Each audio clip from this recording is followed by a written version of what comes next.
At my husband's celebration dinner, he thought it'd be hilarious to toast me like this. Meet my wife. No ambition, no plan, just living off my success. Everyone laughed. I didn't. I smiled, raised my glass and said, enjoy it. This is the last joke you'll ever make at my expense. Then I walked away, quietly reclaiming my peace. Meet my wife. No ambition, no plan, just living off my success. Those were the words my husband William spoke into a microphone at Marchand Restaurant, in front of 30 of his colleagues, clients, and executives. He was holding a champagne glass. He was smiling. Everyone was laughing. I was sitting 3 feet away from him, wearing the navy dress I had spent an hour choosing, the one that made me look appropriate for his corporate world. I had my hands folded in my lap. I was not laughing. Before we continue, I want to thank you for being here and sharing stories that matter. If you believe that invisible contributions deserve recognition and that dignity should never be negotiable, please consider subscribing. It's free and helps these stories reach more people who need to hear them. Now let's see what happened next. 15 years. That is how long I had spent building the invisible foundation that allowed William Hamilton to become the youngest senior vice president in Ashford Capital's history. 15 years of late nights editing his presentations. 15 years of hosting dinner parties where I memorized which clients preferred single malt scotch and which ones needed their egos carefully stroked. 15 years of strategic advice he presented as his own thinking, of household management that freed him to work 80-hour weeks, of social networking he later claimed as his own relationship-building genius. And in one toast, in front of everyone who mattered in his professional world, he reduced all of it to nothing. No ambition. No plan. Just living off his success. I am Zoe Hamilton. This is the story of how I stopped being invisible. But I need to go back. I need to explain how I became someone who could be erased so completely that my own husband believed the erasure was truth. I need to tell you about the 15 years that led to that microphone, that toast, that moment when everything I had built came crashing down around me. It started small, the way these things always do. When William and I married, I was 28 and working in event planning for a corporate firm. I was good at my job. I understood how to read people, how to create experiences that made clients feel valued, how to manage the 1,000 small details that separated a successful event from a forgettable one. William was a junior analyst at Ashford Capital with ambition that burned brighter than his actual position. He worked long hours, came home exhausted, and talked endlessly about the career he was going to build. We were partners then, or at least I believed we were. We talked about his work and my work. We made decisions together. We split household responsibilities in ways that felt fair and balanced. But when William got his first major promotion and started traveling 3 weeks out of every month, something shifted. We had what seemed like a practical conversation about logistics. Someone needed to be home. Someone needed to manage the apartment, pay the bills, make sure we had food in the refrigerator and clean clothes in the closet. I was making decent money, but William's salary had just doubled. It made financial sense for me to step back from my career temporarily. Temporarily became 6 months. 6 months became a year. A year became permanent so gradually I did not notice it happening until it had already happened. I told myself I was making a strategic choice. William's career had momentum. Mine could wait. We were building something together, and sometimes building together meant one person held the foundation while the other person climbed. I would have my turn later. Right now I was investing in our future. But investment requires acknowledgement of value, and acknowledgement was something that disappeared so slowly I did not realize it was gone until much later. I became the person who knew everything about William's professional world without officially existing in it. I learned that Richard Pemberton, William's boss, was a man who responded to personal connection more than professional competence. He had a daughter named Catherine who competed in equestrian events, and if you asked about her competitions with genuine interest, Richard would talk for 40 minutes and leave the conversation feeling warmly toward you. I made sure William asked about Catherine. I made sure he remembered details from previous conversations so his questions seemed authentic rather than strategic. I learned that the Lewiston account, one of Ashford Capital's most valuable clients, was managed by a man named Tom Grayson who had a wife obsessed with antique jewelry. When we hosted the Graysons for dinner at our home, I wore a vintage bracelet I had inherited from my grandmother and made sure to mention its history. Mrs. Grayson spent an hour examining it, asking questions, and by the end of the evening she was inviting me to join her at an estate sale the following weekend. That dinner translated into Tom Grayson requesting William specifically for his next investment portfolio review. I turned our home into a strategic asset without ever using that language, without ever demanding credit. The dinner parties I hosted were not just social occasions. They were carefully orchestrated opportunities where William's colleagues and clients relaxed, formed personal connections, let their professional guards down. I planned menus that impressed without seeming pretentious. I made sure conversations flowed naturally, that no one felt excluded or bored, that everyone left feeling like they had spent the evening somewhere special and that William was someone worth knowing better. And late at night, after the guests left and the dishes were clean and the house was quiet again, I sat with William at our dining table and helped him with his real work. He would pull out his laptop and walk me through presentations he was preparing for the board. I would read his proposals and point out where his arguments were weak, where his tone was too aggressive, where he needed more data to support his conclusions. I had a gift for seeing how other people would react to his ideas, for understanding when he needed to soften his approach or when he needed to push harder. He started asking for my input on everything. Every major pitch. Every client proposal. Every negotiation strategy. I remember the night before his presentation on the Thornfield merger, the $40 million deal that would eventually make him senior vice president. It was 2 a.m. and he called me from Denver in a panic. The board was not buying his risk assessment. Richard Pemberton thought he was overselling the upside. The whole deal was falling apart. I got out of bed and opened my laptop. He sent me his presentation and I spent 3 hours rebuilding his argument. I found the places where his confidence had made him sloppy. I restructured his financial projections so they sounded less risky to conservative investors. I softened his language in places and strengthened it in others. At 5 a.m, I sent him the revised version. He called me back 20 minutes later. His voice was filled with relief and gratitude. He told me I had saved him, that he did not know what he would do without me, that I was the reason any of this was possible. I remember feeling warm with pride, believing absolutely that we were partners, that his success was our success, that the foundation I was building mattered even if my name never appeared on any company document or press release. I genuinely believed that. I believed it when I helped him prepare for meetings. I believed it when I hosted his clients and laughed at their jokes and made them feel important. I believed it when I managed every detail of our household so he could work 80-hour weeks without worrying about whether we had toilet paper or whether the bills were paid on time. I believed it when I gave up my own career ambitions because his career had more momentum and more financial potential. I believed it right up until the moment he stood at Marchand Restaurant and told 30 people I had no ambition and no plan and I was just living off his success.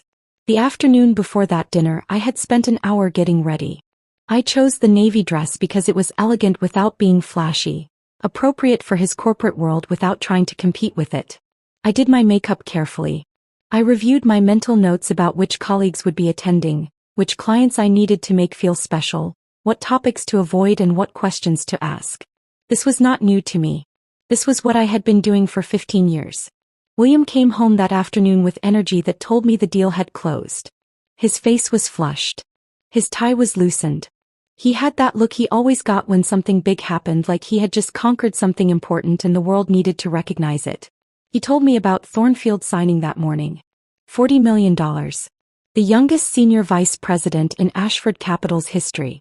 He was proud and excited and already thinking about the celebration dinner, about who would be there, about what this meant for his career trajectory. He kissed me quickly, distracted, his mind already moving to the next thing. I felt proud of him. I genuinely did. I knew how hard he had worked for this merger. I knew because I had been there for every moment of doubt, every late-night revision, every panicked phone call when he thought it was falling apart. I had been his strategist, his editor, his sounding board. I had rebuilt his arguments and softened his tone and found the weak points before his critics could. I had earned this celebration too, even if my name would never appear on the press release. But standing in our bedroom that afternoon, holding that navy dress and watching William type urgent messages on his phone, I felt something I could not quite name. Something quiet underneath the pride and anticipation. Something that whispered that I had become invisible in my own marriage, that my contributions only mattered when William needed them and disappeared from memory the moment they were no longer immediately useful. I ignored that whisper. I had been ignoring similar whispers for months, maybe years. Small moments that should have alerted me to shifting dynamics but which I explained away because acknowledging them would have meant confronting uncomfortable truths I was not ready to face. William had started introducing me as just my wife at business functions rather than by name. He made dismissive jokes about my lack of formal career, comments that stung but which I laughed off to avoid seeming oversensitive. I had noticed him restructuring our finances, moving investments into accounts in his name alone. But when I questioned this, he explained it was for tax optimization, and I accepted the explanation because I trusted him. He had stopped asking my opinion on work matters as frequently. He had stopped crediting me when clients mentioned how much they enjoyed our dinner parties. He had stopped seeing me as anything more than domestic logistics, the person who made sure his life ran smoothly so he could focus on what really mattered. I ignored all of it because I had invested 15 years in this partnership. And acknowledging that the partnership had become one-sided would have meant admitting those 15 years were not what I thought they were. It would have meant confronting the possibility that I had erased myself so gradually and so completely that even I had started to believe I was not really contributing anything of value. But that night at Marchand, standing in front of 30 people who mattered in his professional world, William made it impossible for me to ignore anymore. He reduced 15 years of invisible labor, strategic thinking, and genuine partnership to a punchline. No ambition. No plan. Just living off his success. And everyone laughed. The valet took our car and William placed his hand on the small of my back, guiding me toward the entrance of Marchand like I was a piece of luggage that needed directing. The gesture looked affectionate from the outside. It felt like management. The restaurant was exactly what I expected from the photographs William had shown me earlier. Crystal chandeliers hung from ceilings so high they created their own weather system. The walls were covered in fabric that probably cost more per square foot than our monthly mortgage. Every surface gleamed with the kind of polish that required full-time staff to maintain. The other guests were already arriving, men in dark suits that fit too perfectly to be off the rack, women in dresses that whispered expensive rather than shouted it. I recognized most of the faces from previous firm events. There was Richard Pemberton near the bar, William's boss, holding what I knew without asking would be single malt scotch. His wife Margaret stood beside him wearing diamonds that caught the chandelier light and threw it back in sharp little bursts. The Lewiston account team had arrived, Tom Grayson and his wife Sandra, who I had bonded with over antique jewelry at a dinner party I hosted 8 months ago. The junior partners clustered near the entrance, their body language showing they understood this dinner had hierarchy and they were at the bottom of it. William was energized in a way I had not seen in months. He moved through the room with confidence that bordered on ownership, shaking hands and clasping shoulders and laughing at jokes that probably were not funny but served a social purpose. I followed slightly behind, smiling and nodding, playing the role I had perfected over 15 years of these events. Margaret Pemberton approached me first. She looked at my dress with the kind of assessment that took less than 3 seconds but recorded every detail. Her smile was polite and empty. "Zoe, how lovely to see you. That dress is charming." Very understated. Understated was code for not expensive enough, but I had learned years ago that responding to these small cuts only made them deeper. I smiled back with equal emptiness. "Thank you, Margaret. You look stunning as always." She touched her necklace with practiced modesty and launched into a story about the charity auction where Richard had bought it for her. I made appropriate listening noises while my attention drifted to William across the room. He was talking to Richard now, both men holding their drinks and standing in that particular way successful men stand when they are discussing important matters. Richard said something and William laughed too loud, the kind of laugh that was meant to signal agreement rather than actual amusement. A woman appeared at my elbow. Rebecca Chin, one of the few female colleagues at William's level. She was younger than me, maybe 35, with sharp intelligence in her eyes and none of the artificial warmth the other corporate wives projected. "Zoe, right? We met briefly at the summer retreat." I remembered her. She had been kind in a genuine way, asking about my background in event planning instead of immediately dismissing me as just someone's wife. "Rebecca." "Yes. How are you?" "Surviving." She glanced around the room with an expression that suggested she found this whole performance as exhausting as I did. These dinners are always such a production. Everyone performing their corporate roles like we are all in some very expensive play. Her honesty was startling and refreshing. I found myself relaxing slightly. It does feel a bit theatrical. That's a diplomatic way of putting it. She sipped her wine and watched William and Richard across the room. Your husband is having quite a moment. The Thornfield deal was impressive. Very aggressive strategy, but it paid off. I felt that familiar flicker of pride mixed with something more complicated. I wanted to tell her about the 3-hour revision session at 2 in the morning. I wanted to explain that the aggressive strategy had originally been too aggressive, that I had been the one to find the balance between confidence and reassurance that made the board comfortable enough to approve. But that would have sounded like I was taking credit for William's work, and women who did that at these events were labeled as bitter or delusional. He worked very hard for it, I said instead. Rebecca looked at me with an expression I could not quite read. There was something in her eyes that felt like recognition or maybe sympathy. I'm sure he did. The dinner began with the kind of coordination that required significant staff and planning. We were guided to a private dining room where a single long table had been set with more silverware than any meal reasonably required. Place cards directed us to our seats. I was positioned in the middle of the table, far enough from William that we could not have a conversation but close enough that I could watch him.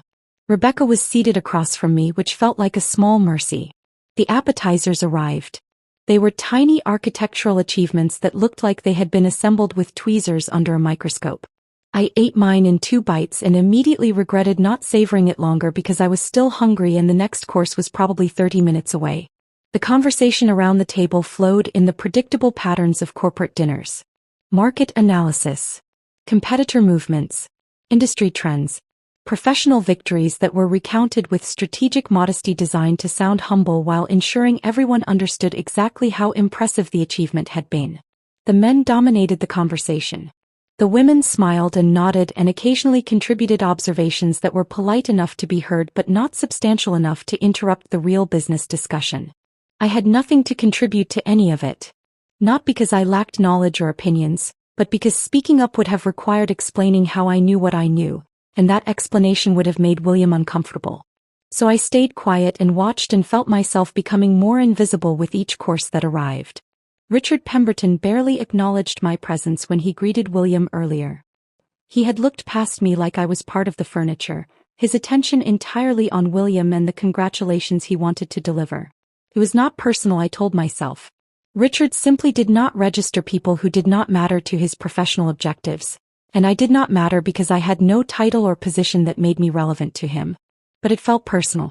It felt like confirmation of what I had been sensing for months, that I had become nothing more than William's wife, a descriptor rather than a person, an accessory that was occasionally useful for social events but fundamentally unimportant. The main course arrived. The conversation continued its corporate trajectory. And then William stood up. The table fell silent immediately. 30 people turned their attention to him with the kind of focus that important men command when they decide to speak. William held his champagne glass and smiled with confidence that looked natural because he had practiced it so many times it had become natural. I smiled too. I was proud of him in that moment, genuinely proud despite everything I was feeling. He had worked hard for this. We had worked hard for this, even if only one of us would be acknowledged. I expected the standard speech. Gratitude for the team. Recognition of hard work and dedication. Maybe, if I was fortunate, a mention of the support system that made his success possible. Some vague acknowledgement that behind every successful man was someone holding up the foundation. William started speaking. His voice carried easily across the room, comfortable with attention and authority. I want to thank everyone for being here tonight to celebrate what has been an incredible journey. The Thornfield merger represents not just a business achievement, but a validation of strategy, persistence, and vision. He paused for effect. People nodded. Richard raised his glass slightly in approval. I could not have done this alone. I had support along the way. My heart lifted slightly. Maybe he was going to acknowledge me after all. Maybe in front of all these people who mattered in his professional world he was going to recognize that partnership meant something, that my contributions were real even if they never appeared on any company document. William turned toward me. He was still smiling. His eyes met mine and something in his expression made my stomach tighten with warning I did not fully understand yet. I want to introduce you all to my wife, Zoe. He gestured toward me like he was presenting evidence in a trial. 30 pairs of eyes shifted to me. No ambition, no plan, just living off my success while I do the real work. The words landed with physical force. My brain tried to process what I had just heard, tried to find some interpretation where those words meant something other than what they clearly meant. But there was no other interpretation. William had just reduced 15 years of invisible labor, strategic advice, and genuine partnership to a punchline. He had just told everyone in this room that I was worthless. Time did something strange. Each second stretched impossibly long while somehow everything happened too fast to stop. I watched faces around the table react in stages. First confusion. Then uncertainty about whether this was meant to be funny. Then, as they looked at William and saw he was still smiling, still holding his glass like he had just delivered a clever toast, they decided it must be acceptable humor. The laughter started quietly. Nervous chuckles from people unsure if they were allowed to laugh at this. Then it grew louder as more people joined in, gaining confidence from each other. Richard Pemberton laughed the hardest, throwing his head back like this was the funniest thing he had heard in months. He wiped his eyes with his napkin. Around the table, people were laughing with varying degrees of enthusiasm. Some looked uncomfortable but were laughing anyway because not laughing would have been worse, would have created awkward tension and marked them as not understanding corporate humor.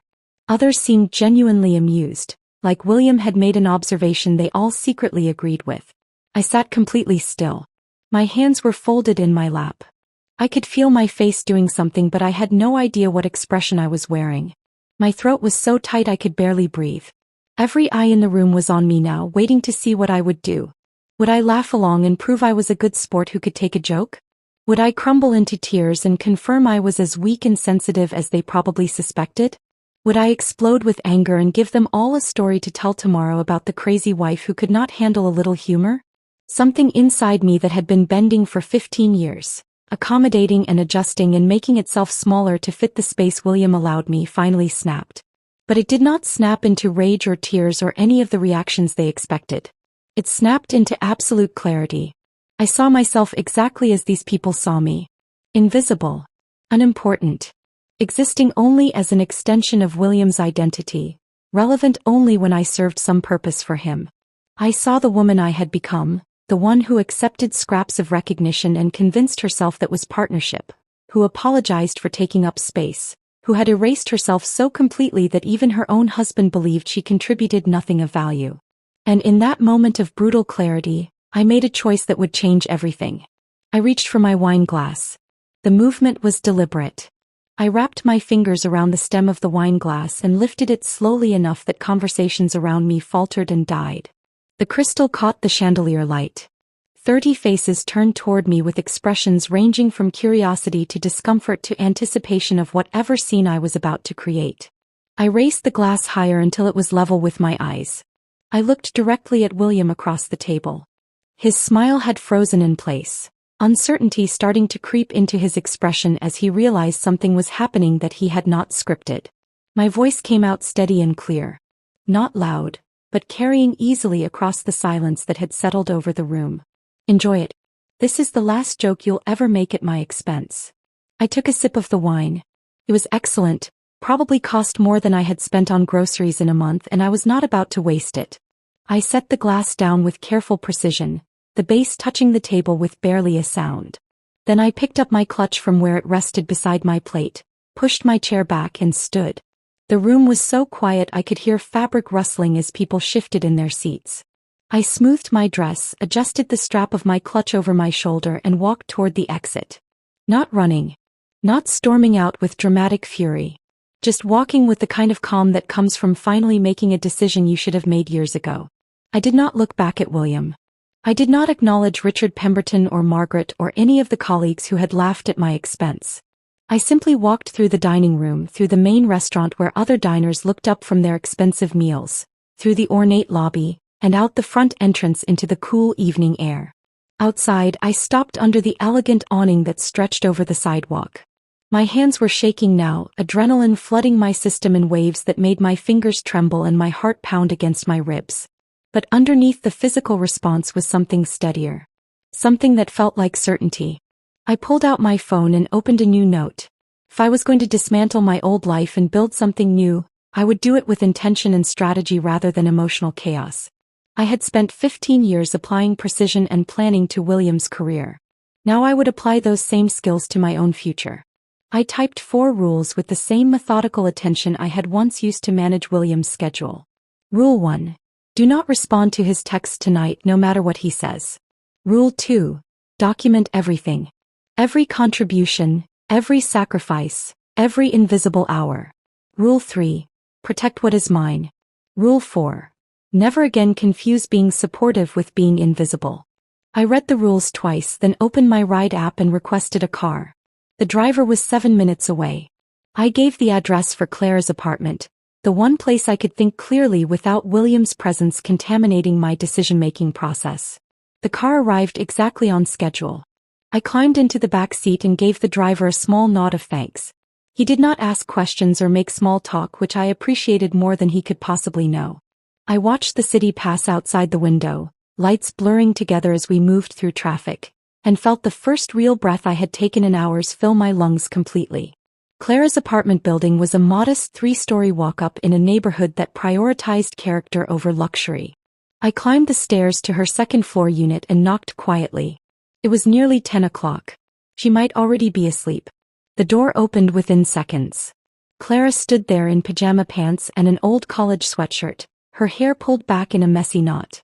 Her expression shifted from surprise to immediate concern when she saw my face. She did not ask what happened. She just stepped aside and pulled me into the apartment, closing the door behind me. She guided me to the couch, disappeared into the kitchen, and returned with a glass of water that she pressed into my hands. "Drink," she said, sitting down across from me in the armchair she had inherited from our grandmother. I drank. The water was cold and helped ground me back in my body. Clara waited with the patient attention she had perfected over years of teaching middle school students who needed time to find their words. "William made a toast at the dinner," I said finally. My voice sounded strange, distant, like it belonged to someone else. "In front of 30 people from his firm. He introduced me as his wife with no ambition, no plan, just living off his success." Clara's expression did not change, but her hands tightened on the arms of the chair. "Everyone laughed," I continued. "His boss laughed the hardest. And I just sat there realizing that William actually believes what he said. He genuinely thinks I've contributed nothing. That everything he's built, he built alone." The words kept coming then, spilling out faster than I could control. I told her about the years of gradual erasure, about how my contributions had been systematically diminished until even I had started believing I brought nothing of value to the marriage. I told her about the late nights editing his presentations, the client relationships I had managed without credit, the strategic advice he had presented as his own thinking. I told her about the financial restructuring I had noticed, the accounts being moved into his name alone, the property deed I had been removed from without discussion. My voice broke several times, but I pushed through. I needed to speak these truths aloud to someone who would not minimize them or explain them away or tell me I was being too sensitive. Clara listened without interrupting. When I finally stopped talking, exhausted and emptied out, she leaned forward and spoke with the kind of clarity that came from seeing something obvious that everyone else had missed. "You've been his chief operating officer for 15 years without the title or compensation. Everything he built stood on infrastructure you maintained. It's time to send him an invoice."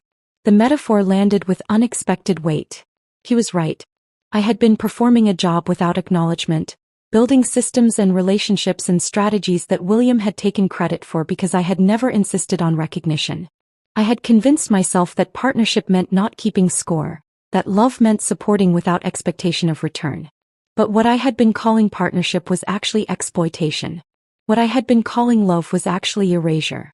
"I walked out," I said. I raised my glass and told him that was the last joke he'd ever make at my expense. Then I just left. Clara smiled for the first time since I had arrived. It was a fierce smile, proud and satisfied. "Good. What are you going to do now?" I did not have a complete answer yet, but I had the beginning of one. "I'm going to make sure he understands what he lost. I'm going to document everything I contributed and make sure it gets recorded somewhere he can't erase it." Clara stood up and moved to sit beside me on the couch. She put her arm around my shoulders and I leaned into her, feeling the support that came from someone who loved me without conditions or expectations. "You can stay here as long as you need," she said. "Guest room is yours. We'll figure this out together." I spent that night in Clara's guest room, lying awake while my mind raced through calculations and memories. Around midnight, my phone started buzzing with incoming text. I had silenced the ringer, but I could see the screen lighting up repeatedly on the nightstand. I picked it up and read through the messages without responding. William, midnight. Where did you go? Why did you leave like that? William, 12:15. You're overreacting. It was a joke. Everyone knew I was joking. William, 12:30. This is ridiculous. You embarrassed me in front of my colleagues. Come home so we can talk about this like adults. William, 1 o'clock. I don't understand why you're being so dramatic. You made a scene for no reason. William, 1:45. You're being irrational. This is exactly why people don't take you seriously. William, 2:30. Fine. Stay wherever you are. But this is childish and you know it. The messages continued through the early morning hours, escalating from confusion to irritation to anger. But the one that arrived at 3 o'clock was the most revealing. William, 3 m. You're embarrassing me in front of my colleagues. They're asking questions I shouldn't have to answer about my own wife. This reflects badly on both of us. Come home and we'll figure out how to handle the damage you caused.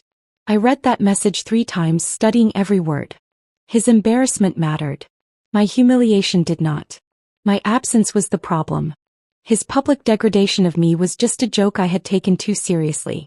The damage I had caused by leaving was worse than the damage he had caused by reducing 15 years of partnership to a punchline. The message told me everything I needed to know about how William saw our marriage, our partnership, and me. I did not respond to any of the texts. Instead, I forwarded all of them to my email address, creating the first entries in what would become a comprehensive documentation of everything that happened after that dinner. Then I opened a new note and began making lists. Every client relationship I had managed. Every presentation I had edited. Every dinner party that led directly to business opportunities. Every piece of strategic advice I had offered that William later presented as his own insight. Every sacrifice I had made to free him to work 80-hour weeks without worrying about domestic logistics. I wrote until my hands cramped and the sky outside began lightening with approaching dawn. When Clara knocked softly on the door around 7 o'clock, I had filled pages with detailed, specific, dated examples of contributions that William had erased from his narrative of success. Clara brought me coffee and sat on the edge of the bed while I showed her what I had been working on. This is evidence, she said, scrolling through the lists on my phone. This is proof that you weren't just supporting him. You were building his career alongside him. I need a lawyer, I said. The decision had crystallized overnight. I need someone who can help me make sure this gets recorded somewhere official. Somewhere William can't just dismiss or erase. Clara nodded slowly. Do you know anyone? I thought about the various attorneys I had met over the years at William's business functions. Most of them were corporate lawyers who would probably side with William automatically.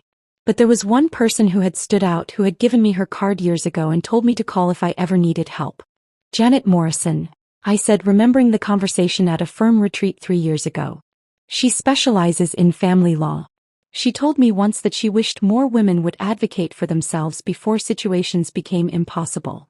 I found Janet's number in my contacts and called before I could second-guess the decision.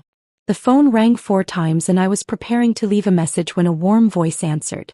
Janet Morrison. This is Zoe Hamilton. We met a few years ago at an Ashford Capital retreat. You gave me your card and told me to call if I ever needed help. I need help. There was a brief pause, then Janet's voice came back calm and unsurprised, as if she had been expecting this call for years. I remember you, Zoe. Tell me what happened. We arranged to meet that afternoon at a cafe called Riverside Commons, a place I chose deliberately for its complete lack of corporate polish. The tables were scarred wood that had absorbed years of coffee rings and laptop heat. The chairs did not match. The floor was concrete. The lighting came from mismatched fixtures that looked salvaged from different decades. No one from William's world would ever set foot in a place like this, which made it perfect for what I needed to discuss. Janet arrived exactly on time, carrying a worn leather portfolio that suggested years of use. She was in her late 40s, her dark hair pulled back in a practical knot, wearing a blazer over jeans that managed to look both professional and approachable. She ordered black coffee from the counter and sat across from me with the kind of presence that made me feel simultaneously nervous and safe. Tell me everything, she said, pulling out a tablet and stylus. Start with last night. I recounted the dinner at Marchand. The toast. The laughter. My decision to walk out. William's escalating text messages through the night. As I spoke, Janet took notes without interrupting, her expression neutral but her attention completely focused. When I finished, she set down her stylus and looked at me with a directness I had not been prepared for. "What do you actually want from this situation, Zoe?" The question caught me off guard. I had been operating purely on wounded dignity and instinct, moving from moment to moment without defining any clear objective beyond making sure William understood he had hurt me. "I don't know," I said honestly. "I just know I can't go back to how things were." "That's a starting point, but it's not enough." Janet leaned forward slightly. "Do you want reconciliation? Do you want divorce? Do you want financial compensation? Do you want him to suffer? I need to understand what outcome would make you feel like justice was served." I sat with the question, letting myself actually think about what I wanted instead of just reacting to what had been done to me. The answer began forming as I spoke, crystallizing into something clear and specific. "I want recognition," I said slowly. "I want accounting for what I contributed. I want acknowledgement that I wasn't just living off his success but actively building the foundation that made it possible. I want him to understand that what he took credit for was built on work I did without compensation or acknowledgement." Janet nodded and began typing notes on her tablet. "That's actionable. Recognition means documentation. Accounting means financial analysis.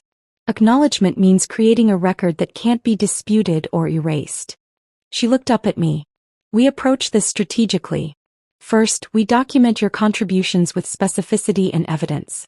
Second, we examine the financial structure of your marriage to understand what assets exist and how they've been controlled. Third, we consider what leverage you have beyond legal channels." That last point made me pause. "What do you mean, beyond legal channels?" "Courts are slow and expensive and emotionally exhausting," Janet explained. "Sometimes the most powerful pressure comes not from judges but from reputation and professional consequences. Your husband works in a world where image and relationships matter. If we can demonstrate that his professional success was built partly on your unpaid labor, that creates pressure points that a lawsuit alone might not achieve." The idea felt both strategic and slightly dangerous. But I had walked away from safety when I left that restaurant. There was no going back to comfortable denial. "What do I need to do?" Janet pulled up a document on her tablet and turned it toward me. "We build a case.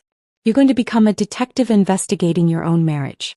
I need evidence of every contribution you made to William's career. Emails, text messages, calendar entries, witness statements if possible. I need documentation of client relationships you managed, presentations you edited, strategic advice you provided. I need a timeline of social events you hosted and what business outcomes resulted from them. Can you do that?" I thought about the years of emails still sitting in my account, the texts I had never deleted, the calendar I had meticulously maintained to coordinate William's professional and personal life. "Yes, I can do that." "Good. We'll also need to examine your financial records completely. Bank accounts, investment portfolios, property deeds, credit cards, retirement accounts. Everything. I want to understand exactly how money has moved in your marriage and whether William has been restructuring assets in ways that exclude you." The meeting lasted 2 hours. By the end, I had a clear assignment list and a follow-up appointment scheduled for 2 weeks later. Janet walked me to the door and put a hand on my shoulder. "You're doing the right thing," she said. Walking away took courage. Making sure you're treated fairly in the aftermath takes a different kind of courage. You have both. The next 2 weeks became an intensive investigation of my own life. I sat at Clara's dining table with my laptop and began methodically gathering evidence. I started with email, searching for key terms and client names, building folders organized by category and date. I found the email thread with Tom Grayson from the Lewiston account, where I had followed up after the dinner party at our home to send Sandra information about the antique jewelry estate sale we had discussed. Tom had responded thanking me for connecting with his wife and mentioning he was looking forward to working more closely with William on upcoming portfolio reviews. That dinner party had directly resulted in increased business, but William's name was the only one that appeared on any company documentation about the account relationship. I found dozens of emails where clients responded to invitations I had sent, thanking me specifically for making events welcoming and comfortable. Several mentioned they valued the personal connection they felt with William because of the relationships I had facilitated. None of this appeared in any official record of William's professional achievements. I found the presentation files William had sent me over the years, always late at night, always with urgent requests for feedback. I had saved my edited versions with track changes showing exactly what I had revised. Strategic recommendations William had implemented without crediting where they originated. Risk assessments I had softened or strengthened based on my understanding of how conservative his board members were. Financial projections I had restructured to emphasize different aspects depending on the audience. I created a detailed calendar reconstructing 5 years of social events I had hosted or organized. Next to each event, I noted which clients or colleagues attended and what business outcomes followed within the subsequent 6 months. The pattern was undeniable. My social infrastructure directly correlated with William's professional advancement. The documentation took hours each day, but the work felt important in a way nothing had felt important in years. I was building proof that I had mattered, that my contributions were real and measurable and valuable. Each piece of evidence was another brick in a foundation that William could not dismiss or explain away. The financial investigation was more disturbing. Working with Janet, I requested statements and documents from every financial institution where William and I had accounts. What I discovered made my stomach turn. William had been systematically moving money for at least 18 months. The joint checking account we both contributed to and drew from had been drained to less than $2,000 while a new account in only his name showed deposits totaling over $80,000. The investment portfolio we had supposedly built together over 15 years now had only his name on the ownership documents. When I checked the property records for our vacation home in Colorado, the place where we had spent anniversaries and celebrated promotions, I discovered my name had been removed from the deed 8 months ago. I sat in Janet's office staring at bank statements and property records spread across her conference table, feeling physically sick. "This is financial abuse," Janet said bluntly. She did not soften the term or offer euphemisms. "He's been preparing to marginalize you financially for quite some time. This wasn't impulsive. This was calculated." The evidence transformed something fundamental in how I understood my marriage. Walking out of that restaurant, I had still held some hope that William's toast was a moment of poor judgment, that perhaps confronting him with how deeply he had hurt me might lead to genuine apology and change. But the financial records showed intentional preparation to exclude me, actions taken long before the dinner toast. This was not a mistake. This was the culmination of systematic erasure. "What are my options?" I asked. Janet organized the documents into neat stacks, her movements precise and methodical. "We can pursue this through family court, which will take months and be emotionally exhausting but will ultimately result in equitable division of assets. Or we can create pressure through other channels that might achieve resolution faster and with less public exposure." "What kind of pressure?" "Your husband works at a firm that values reputation and professional relationships.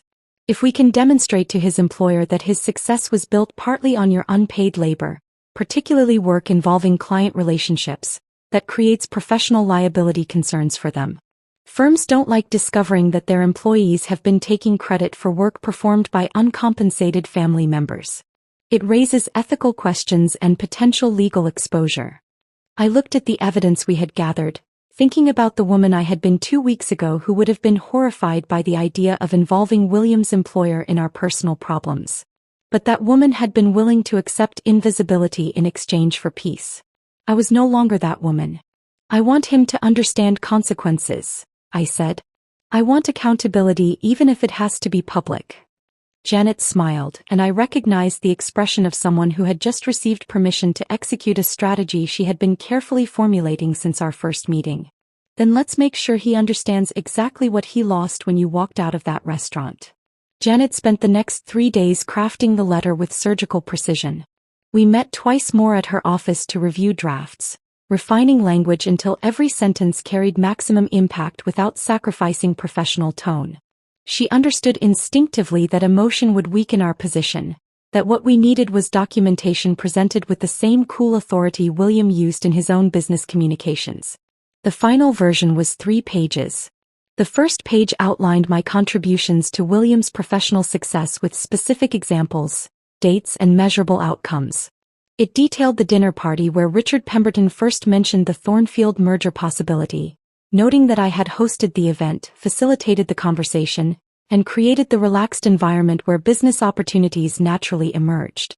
It referenced the 2 o'clock morning phone call when William panicked about his board presentation, documenting how I had restructured his risk assessment and softened his language to make conservative investors comfortable.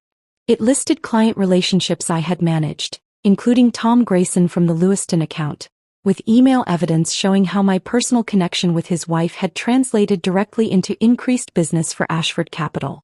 The second page presented the financial evidence with the same clinical detachment. Bank statements showing systematic transfer of funds from joint accounts to accounts in William's name alone. Property records documenting my removal from the Colorado vacation home deed. Investment portfolios that had been restructured to exclude me from ownership despite being built with money from our marriage. Each piece of evidence was dated and cross-referenced, creating an undeniable pattern of financial marginalization. The third page contained the proposal. I wanted formal recognition of my contributions through appropriate financial settlement that reflected both equitable division of marital assets and compensation for business development work I had performed without acknowledgement or payment. The letter concluded with a deadline. William had 1 week to respond to the proposal, after which we would be forced to make this information available through legal proceedings that would necessarily become part of public record. The letter was addressed to William with copies to Richard Pemberton and 2 other senior partners at Ashford Capital. It was neither emotional nor accusatory in tone. It read like a business proposal, which made it more powerful because it treated my contributions as professional work rather than wifely duty. We scheduled delivery for Thursday morning at 9 o'clock, timing it to arrive during the weekly executive leadership meeting. Janet arranged for certified mail to ensure official receipt and create documentation of delivery. Then we waited. Thursday morning, Janet and I met at a different coffee shop, this one closer to her office. My phone sat on the table between us, volume turned up so we would hear it ring. Janet worked on other case files while I tried to drink tea that tasted like nothing because my mouth was too dry with anticipation to register flavor. The call came at 10:15. William's name appeared on my screen and my hand shook slightly as I picked up the phone. Janet nodded encouragement. "Hello, William. What the hell are you doing?" His voice was tight with barely controlled fury, each word clipped and hard. "You can't send letters to my firm about our private marriage. This is insane, Zoe. You've completely lost perspective." I let the silence extend for 3 full seconds before responding. Janet had coached me on this. The power of not rushing to fill uncomfortable quiet. "You made our marriage public when you used me as a punchline in front of 30 of your colleagues," I said, keeping my voice level and calm. "I'm simply providing context they didn't have at the time." "Context?" He was sputtering now, anger giving way to panic. "You're trying to destroy my career over a joke that everyone understood wasn't serious. Richard is furious. The partners want to know what this is about. You're making me look incompetent." "That doesn't work for me," I said, using the phrase Janet had taught me. The words felt powerful in my mouth, simple and clear and requiring no justification. "You have 1 week to respond to the settlement proposal. After that, we proceed through formal channels." "Zoe, wait. We can talk about this. Just you and me without lawyers and letters and all this drama you're creating. Come home and we'll work this out like adults." I almost laughed at that. Adults. As if I was the one who had behaved childishly by refusing to accept public humiliation with grace. "The proposal is clear. You have 1 week." I ended the call before he could continue arguing. My hand was shaking harder now, adrenaline flooding my system in waves that made my whole body tremble. But underneath the physical response was something solid and certain. I had done what needed to be done. Janet reached across the table and squeezed my hand once, firmly. "Well done. That was perfect." That evening, I received an email that surprised me more than William's phone call had. The sender was Rebecca Chin, the colleague who had offered me a genuine smile at the Marchand dinner. The subject line read simply, "Thank you." I opened it with curiosity mixed with caution. "Dear Zoe, I hope it's okay that I'm reaching out. I heard through firm channels that you sent a letter documenting your contributions to William's career. I don't know the details and I'm not asking for them. I just wanted to say that watching you walk out of that dinner with such calm conviction gave me the first real hope I've felt in years. I've been in a similar position in my own marriage. My husband regularly minimizes my accomplishments and takes credit for ideas I contribute. I've told myself it doesn't matter because we're partners and partnership means not keeping score. But watching you refuse to accept that narrative made me realize I've been lying to myself. Would you be willing to meet for coffee? Not to talk about your situation with William, but to talk about how you found the strength to advocate for yourself when everything in your life was telling you to stay quiet. I understand if you'd rather not. Either way, thank you for showing me what dignity looks like. Rebecca. I read the email 3 times, feeling something shift in my understanding of what had happened at that dinner. I had thought my walkout was purely personal, a private decision about my own marriage and my own dignity. But Rebecca's email revealed that other women had been watching, taking notes, finding courage in my refusal to accept erasure. I replied that evening, suggesting we meet the following week.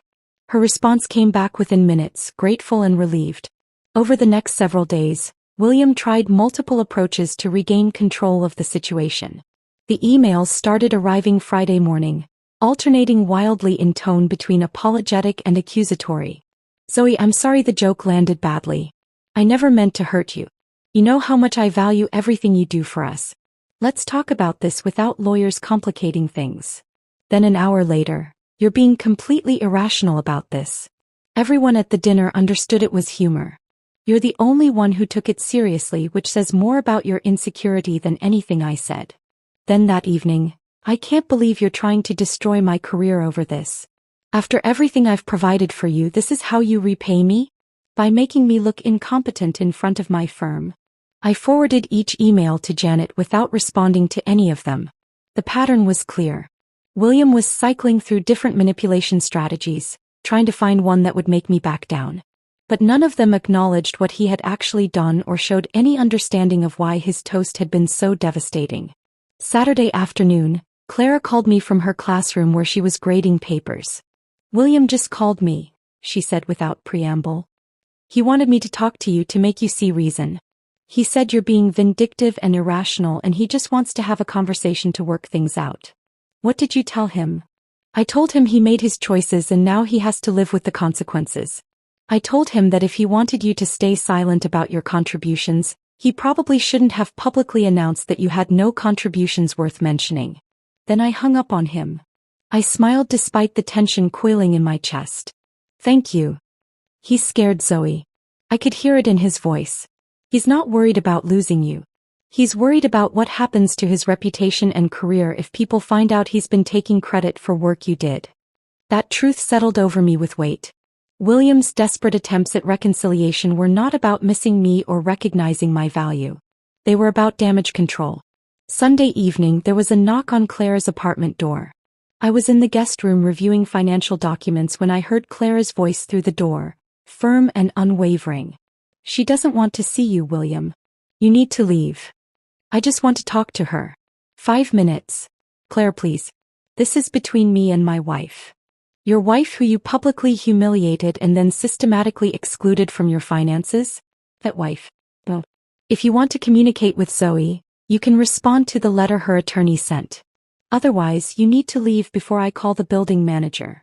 I heard William's voice drop lower, pleading now rather than demanding.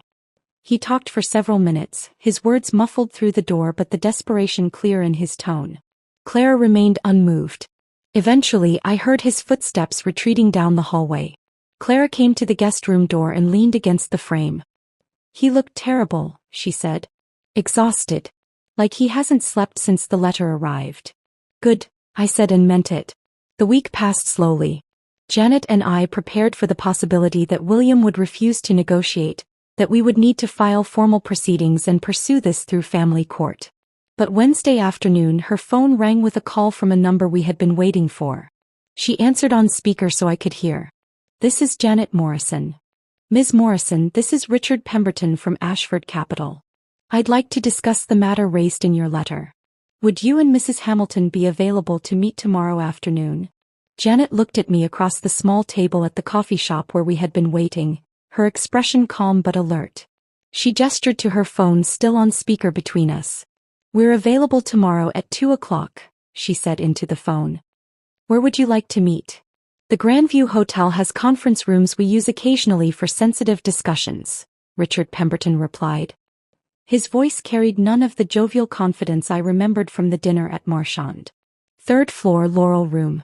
I'll have my assistant send you the details. We'll be there, Janet confirmed, then ended the call.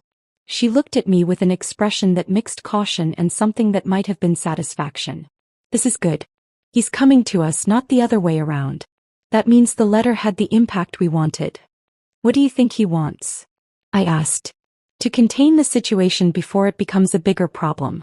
The question is what he's willing to offer to make that containment happen.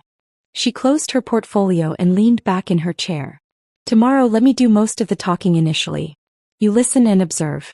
If he asks you direct questions, answer honestly but briefly. We want to understand their full position before we show our hand. That night I barely slept. I kept imagining different versions of the meeting, different things Richard might say, different ways the conversation could go wrong. By morning I was exhausted but clear-headed, running on adrenaline and the determination that had carried me through the past 2 weeks. Janet picked me up at 1:30. I had dressed carefully in a navy suit that Clara had helped me choose, professional without being aggressive. We drove to the Grandview Hotel in silence, both of us preparing mentally for what was coming. The Laurel Room was exactly what I expected. Neutral beige walls, a conference table that could seat 12 but was set for 4, windows overlooking the city that were too high to provide any real view. The kind of space designed for difficult conversations that needed to happen away from regular office environments. Richard Pemberton arrived exactly at 2 o'clock alone. He was dressed in a dark suit that probably cost more than my car payment, but he looked tired. There were lines around his eyes I had not noticed at the dinner, and his usual commanding presence seemed diminished somehow. He extended his hand first to Janet, then to me. Miss Morrison. Mrs. Hamilton. He paused, then corrected himself. Zoe. Thank you for meeting with me. We sat across from each other at the conference table. Richard folded his hands in front of him and took a breath before speaking. I want to start by apologizing for my behavior at the celebration dinner. I laughed at something that was not funny. I failed to recognize how inappropriate William's comments were, and my reaction gave permission for others to treat the situation as acceptable humor when it was anything but. That failure of judgment reflects poorly on my leadership, and I'm genuinely sorry. The apology sounded rehearsed, but not in a way that made it feel insincere. More like he had thought carefully about what he needed to say and wanted to get it right. I appreciate that, I said quietly. Richard nodded and continued.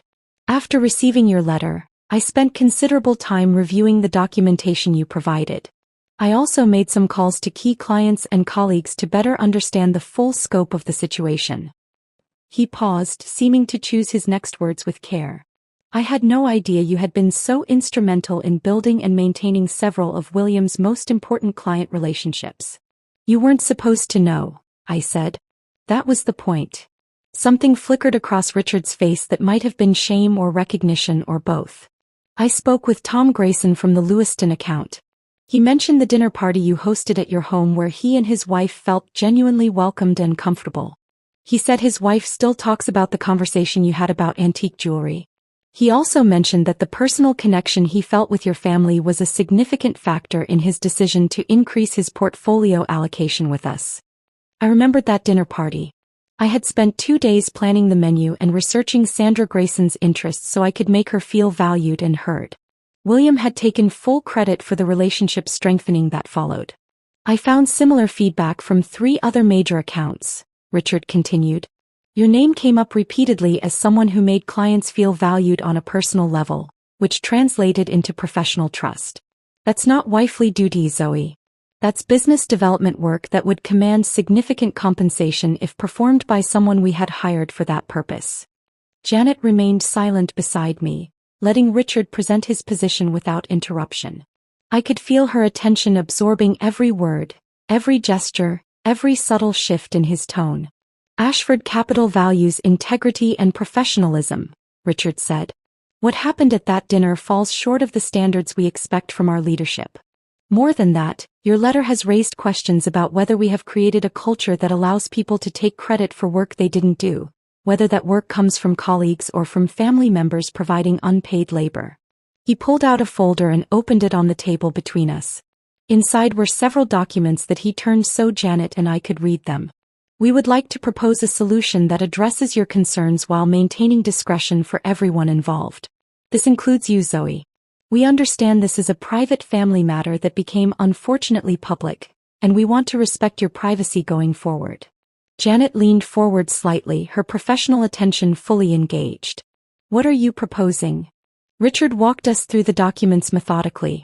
The first was a settlement agreement that outlined financial compensation in two parts. The first part represented equitable division of marital assets that William had attempted to restructure in his name alone. The second part was labeled Business Development Consulting Compensation, and represented payment for the client relationship work I had performed over the past 5 years, calculated at rates the firm would have paid an external consultant for equivalent services. The total amount made my breath catch. It was more than I had earned in the last 3 years at my event planning job before I had stepped back from my career. The second document was a formal letter from Ashford Capital on firm letterhead. It acknowledged my contributions to facilitating key client relationships and building the personal infrastructure that supported several major accounts. It was carefully worded to avoid creating legal liability while still providing clear documentation that my work had professional value. The letter concluded by stating it could be used for my professional records should I choose to pursue consulting or business development work in the future. The third document outlined changes the firm would implement. Mandatory training for all senior executives on professional conduct, appropriate boundaries, and recognition of contributions from all sources.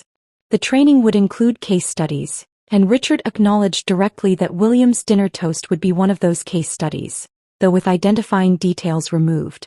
There's one more component, Richard said, his voice dropping slightly. This one is more difficult to discuss, but it's important you understand the full picture. He explained that William's behavior had created liability concerns for Ashford Capital. Beyond the personal harm to me, there were professional implications. Client relationships built partly through my unpaid labor raised questions about credit attribution and ethical conduct. The public nature of William's comments at a firm-sponsored celebration created reputational risk. We are not terminating William's employment, Richard said carefully. But the promotion to senior vice president will not move forward as planned. He will remain at his current level with several stipulations. Mandatory executive coaching focused on professional conduct and interpersonal skills. Reduced client-facing responsibilities for 6 months while he completes the coaching program. And clear understanding that any future incidents of this nature will result in immediate termination. Richard watched my face as he explained this, perhaps expecting satisfaction or vindication. I felt neither of those things. What I felt was something quieter and more complicated. Recognition that consequences had weight. That actions mattered. That institutions, when presented with clear documentation of harm, sometimes actually responded. William is aware of these terms? Janet asked. He's been informed. He's not happy about it, but he understands the alternative was termination. He signed the acknowledgement this morning. Janet looked at me, a silent question in her eyes. I knew what she was asking. Was this enough? Did this represent the recognition and accountability I had asked for? I thought about the woman I had been at that dinner, sitting in her carefully chosen dress while her husband reduced 15 years of partnership to a punchline. I thought about the documentation I had spent 2 weeks gathering, proof that I had mattered even when everyone acted like I did not. I thought about Rebecca's email and the realization that my refusal to accept erasure had given other women courage to examine their own situations. I want one addition, I said, speaking directly to Richard for the first time since he had outlined the proposal. The training you're implementing for executives. I want to be involved in developing it. Not publicly, not in a way that identifies me. But I want input into what gets taught about recognizing invisible labor and giving credit where it's due. Richard looked surprised but nodded slowly. That can be arranged.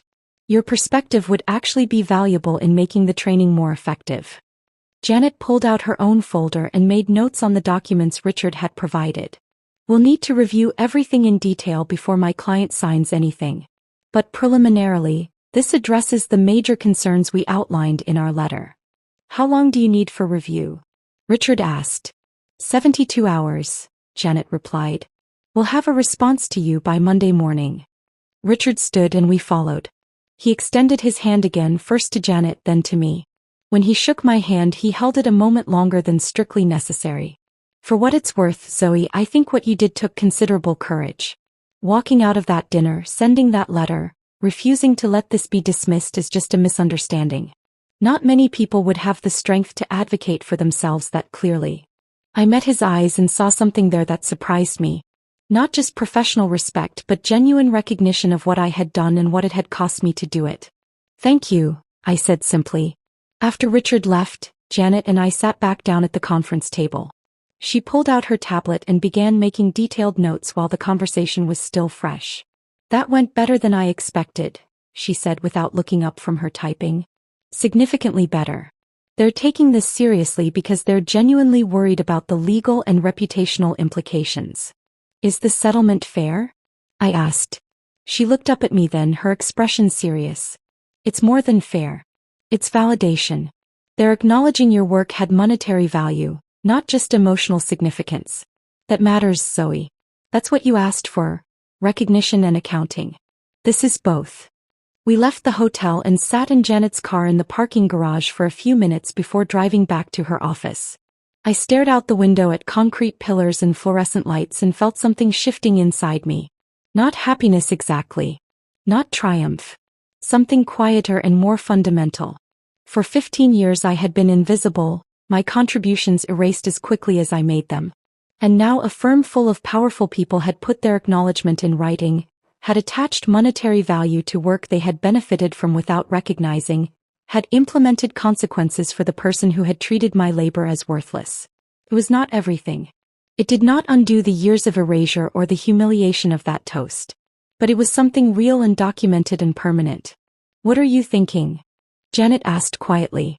"I'm thinking about the woman I was 3 weeks ago," I said. "The one who would have been terrified to send that letter because it might make William angry or damage his career. I don't recognize her anymore." "Good," Janet said, starting the car. She deserved better than what she was accepting.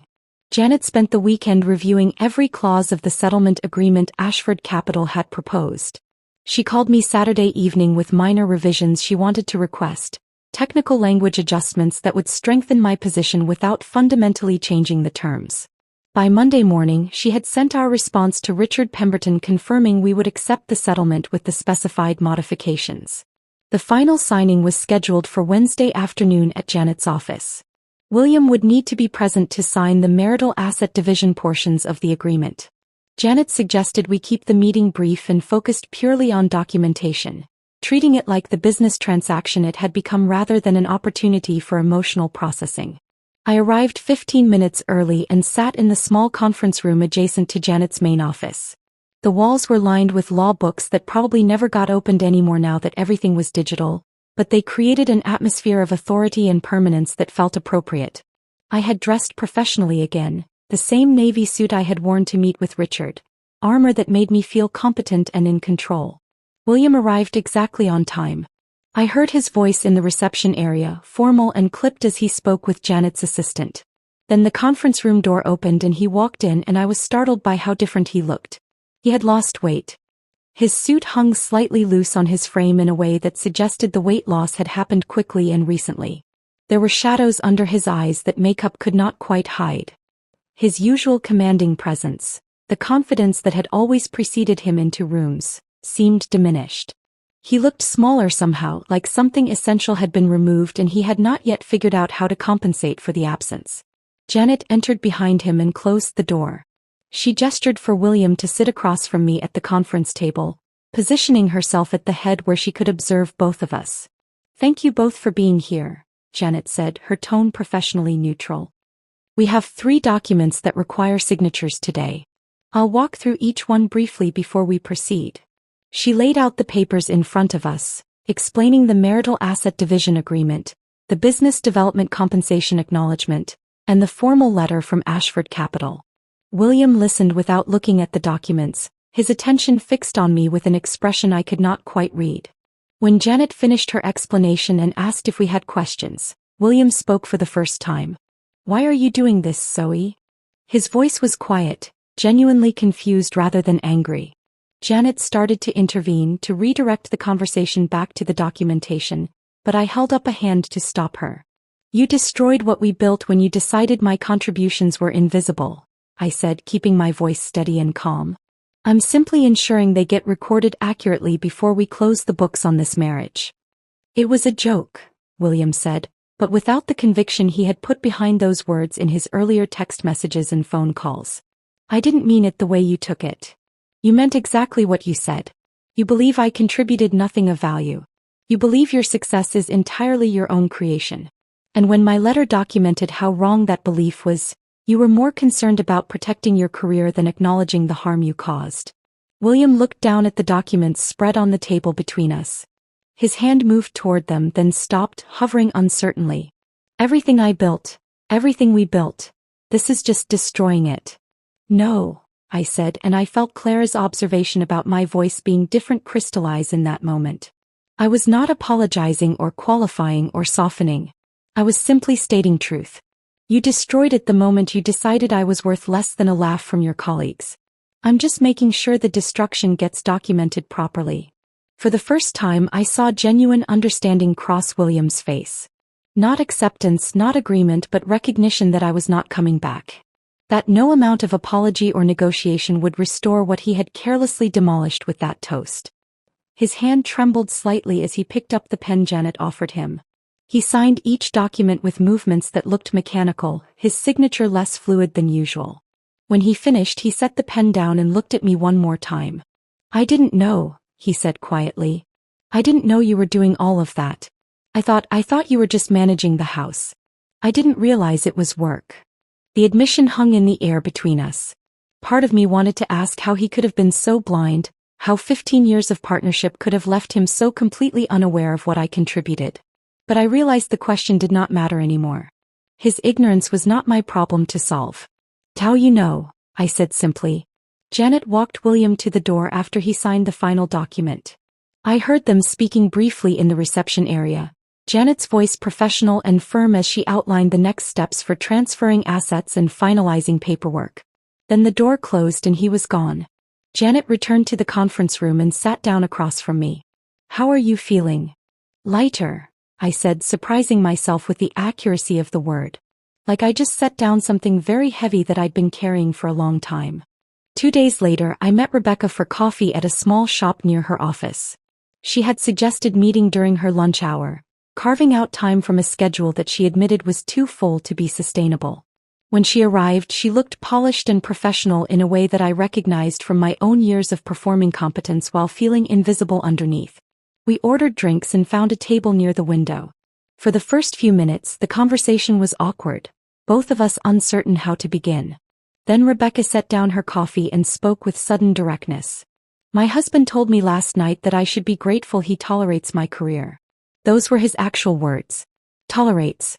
Like my work is some annoying hobby he has to put up with rather than the thing that pays half our bills. The words spilled out of her then, stories that mirrored my own with different details but the same underlying pattern. Her husband taking credit for ideas she contributed during their conversations about his business. Making dismissive comments about her salary being unnecessary since he earned more. Suggesting that her career stress was self-inflicted because she could just quit if the work was too demanding. Treating her professional accomplishments as threats to his identity rather than celebrations they could share. "Watching you walk out of that dinner gave me the first real hope I've felt in years," Rebecca said. "Not hope that things would magically get better, but hope that I could actually do something about it. That I didn't have to just accept being diminished." We talked for 2 hours, well past when she needed to return to work. I found myself sharing not just what had happened but what I had learned about documentation and boundaries and recognizing your own worth. I gave her Janet's contact information and told her about the process of building evidence that could not be dismissed or explained away. By the end of the conversation, Rebecca had made lists on her phone of contributions she had made to her husband's business, financial accounts she needed to examine, conversations she needed to document. She looked different when she left, like something had shifted in how she carried herself. "Thank you," she said before walking back to her office, "for showing me what it looks like to refuse erasure." That weekend I had dinner at Clara's apartment. She had made pasta with too much garlic the way we both liked it and opened a bottle of wine that was probably too expensive for a casual Saturday night but felt appropriate for what we were celebrating. Halfway through dinner, Clara set down her fork and looked at me with an expression of careful observation. "You speak differently now," she said. Your voice carries confidence that wasn't there before. You don't apologize before making statements. You don't qualify everything with maybe, or I think, or if that makes sense. You just say what you mean. I thought about that, recognizing the truth in her observation. Somewhere in the process of fighting for recognition, I had stopped seeking permission to take up space. The shift had been so gradual I had not noticed it happening until Clara named it. You've also stopped checking your phone constantly, Clara continued. When we're together now, you're actually here. Before, part of you was always somewhere else, anticipating William's needs or waiting for his approval or managing some invisible crisis only you could see. He was right. The hypervigilance that had defined my marriage had evaporated so completely I had not even registered its absence. I no longer jumped when notifications arrived. I no longer lived in anticipation of someone else's requirements or moods or demands. Clara raised her wine glass. To the woman you're becoming. She's pretty remarkable. I raised my glass to meet hers, feeling emotion tighten in my throat. To family who sees you even when you're disappearing. Beyond the emotional processing and settlement negotiations, there remained the mundane but necessary work of actual separation. I found a one-bedroom apartment in a neighborhood across town that I had always liked but had never lived in because William preferred areas closer to his office. The apartment had tall windows that let in good light and a small balcony where I could drink morning coffee while watching the neighborhood wake up. Moving became an exercise in intentional selection. I went through our shared household systematically, taking only what I needed and leaving behind anything that felt contaminated by who I had been in that marriage. The expensive dishes we had received as wedding gifts stayed. The artwork William had chosen for the walls stayed. The furniture that had been arranged to accommodate his preferences stayed. I took my grandmother's quilt, my books, my coffee maker, and the few items that felt truly mine rather than ours. The apartment looked spare when I finished moving in, almost empty, but the emptiness felt clean rather than lacking. This was space waiting to be filled with choices I made for myself. I opened a new bank account in my name alone, establishing financial infrastructure completely separate from anything William had access to or knowledge of. I applied for a credit card that would build credit history independent of our shared accounts. I changed my mailing address and set up utilities and created systems for managing my life that did not require anyone's input or approval but my own. Each practical task felt like reclamation. Like building foundation for a life where I was the architect rather than the supporting structure for someone else's vision. The work was tedious, paperwork and phone calls and small decisions about internet providers and renters insurance, but it was satisfying in a way that surprised me. This was concrete evidence that I was constructing something new rather than just escaping something painful. On my first night in the apartment, I sat on the floor with takeout Chinese food because I had not yet bought furniture for the living room, and felt something close to peace. The space was mine. The choices were mine. The future, whatever shape it took, would be built by me. The apartment felt different 6 months later. What had started as sparse and nearly empty had gradually filled with intentional choices. A dining table I bought from a local craftsman who made furniture by hand. Bookshelves assembled on a Saturday afternoon while Clara provided commentary and wine. Artwork from a gallery opening Rebecca had invited me to, pieces that spoke to me rather than matching some predetermined aesthetic William would have approved. I stood at that dining table on a Tuesday morning, my laptop open to business planning documents I had been refining for weeks. Hamilton Strategic Partners. The name felt right. My name, my work, my identity separate from anyone else's shadow. The consulting practice I was building focused on something I had discovered I was genuinely skilled at. Helping executives develop the strategic relationship management abilities that separated good careers from exceptional ones. My first 3 clients had come through referrals from William's former colleagues, people who had witnessed what I contributed and wanted similar support for their own professional trajectories. The irony was not lost on me. The skills I had downplayed as merely supportive for 15 years translated directly into marketable professional expertise that people were willing to pay substantial fees to access. I understood client psychology in ways that went beyond surface-level networking. I could read a room and identify which relationships needed nurturing, which partnerships had untapped potential, which connections were transactional and which could become genuinely collaborative. I knew how to build authentic relationships that served business objectives without feeling manipulative or performative. I could provide strategic advice that considered both professional goals and human complexity. The work satisfied me in ways I had not anticipated. The recognition was explicit rather than implied. The compensation was fair rather than invisible. The credit for success belonged unambiguously to me. When clients thanked me for helping them navigate difficult professional relationships or secure important partnerships, they were thanking me directly. My name appeared on invoices and contracts and acknowledgments. I was building something that could not be erased or attributed to someone else's genius. The workshop idea emerged from a conversation with Rebecca over coffee. She had mentioned that her company was looking for someone to facilitate a session on professional partnership dynamics, and wondered if I would be interested. I developed a 2-hour workshop that opened with my story, the celebration dinner, the toast that reduced 15 years of partnership to a punchline, the decision to walk away with dignity intact. The response surprised me with its intensity. The first workshop I delivered had 20 participants.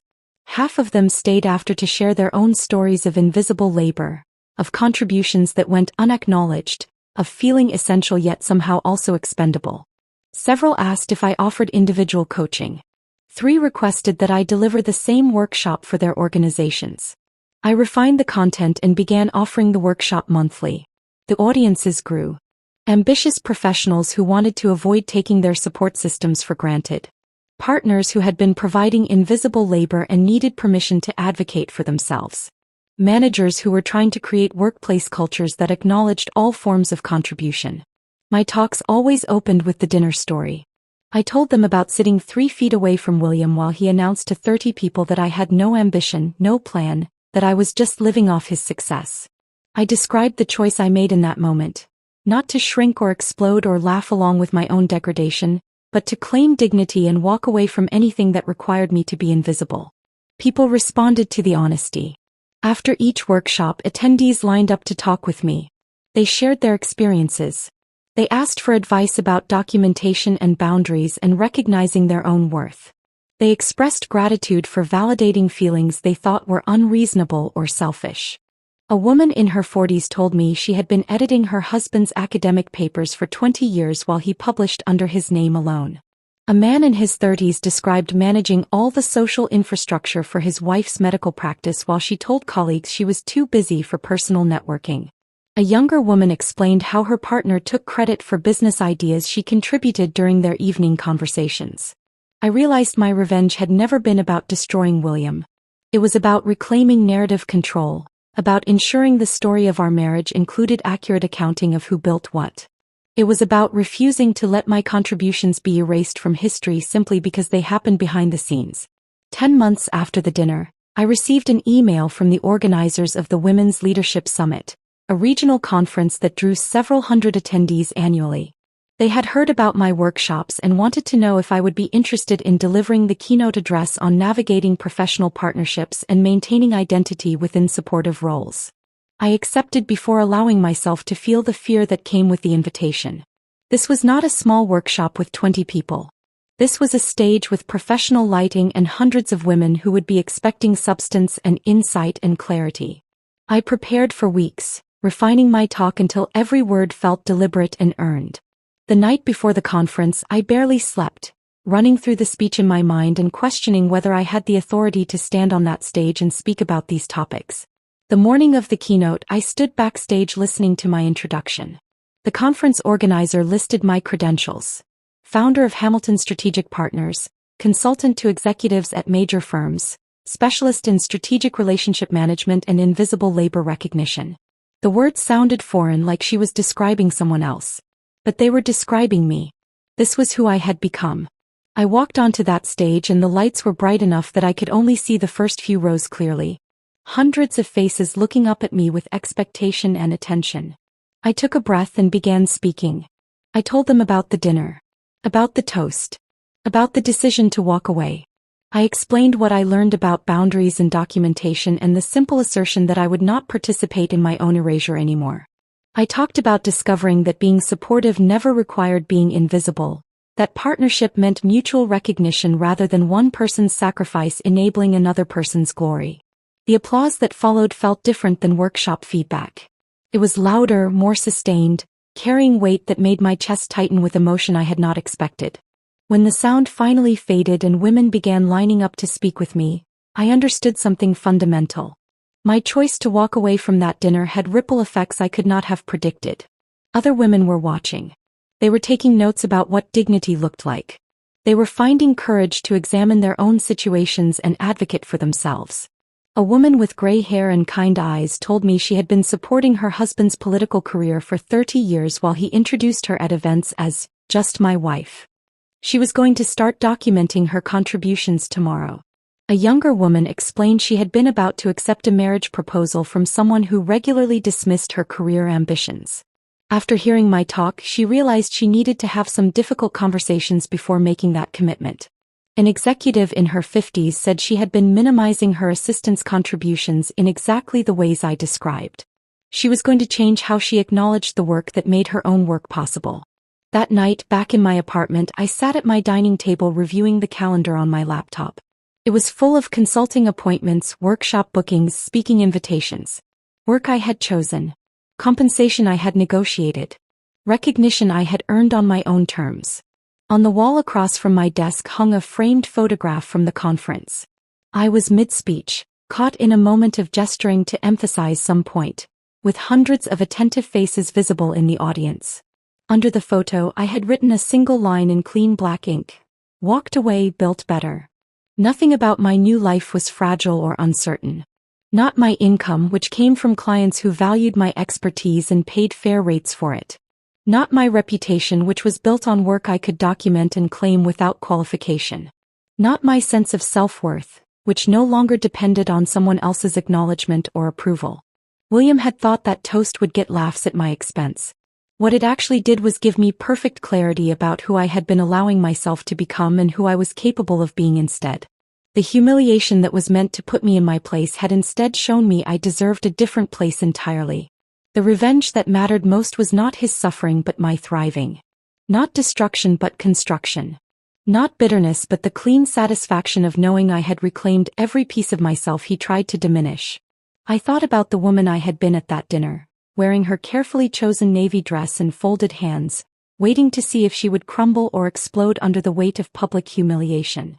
I wished I could tell her what I knew now. That walking away was just the beginning. That dignity was not about performing grace under pressure but about refusing to accept pressure that was designed to make you small. That the last joke had been his, but every achievement after would be entirely hers. My phone buzzed with a text from Rebecca. She had just told her husband she was starting her own consulting practice and would no longer be providing unpaid support for his business. She included 3 exclamation points and a note that she had set up an appointment with Janet for next week. I smiled and replied with encouragement, then set my phone aside and returned to the business plan on my laptop. I had a new workshop to develop, this one focused on recognizing and compensating invisible labor in professional partnerships. The irony of building a career on expertise gained from 15 years of unpaid work was not lost on me. But irony was just another word for lessons learned the hard way. I was building something no one could take credit for because my name was on it in ink they could not erase. The foundation was mine. The structure was mine. The success, whatever form it ultimately took, would be mine alone. And that knowledge was worth more than any toast, any promotion, any validation William could have offered me at that dinner. I had walked away, and I had built better. If this story of quiet strength and calculated justice resonated with you, hit that like button right now. My favorite part was when Zoe raised her wine glass at that dinner table and calmly said, "This is the last joke you'll ever make at my expense," before walking away with perfect dignity. What was your favorite moment? Drop it in the comments below. Don't miss more powerful stories of people reclaiming their worth. Subscribe and hit that notification bell so you never miss an upload.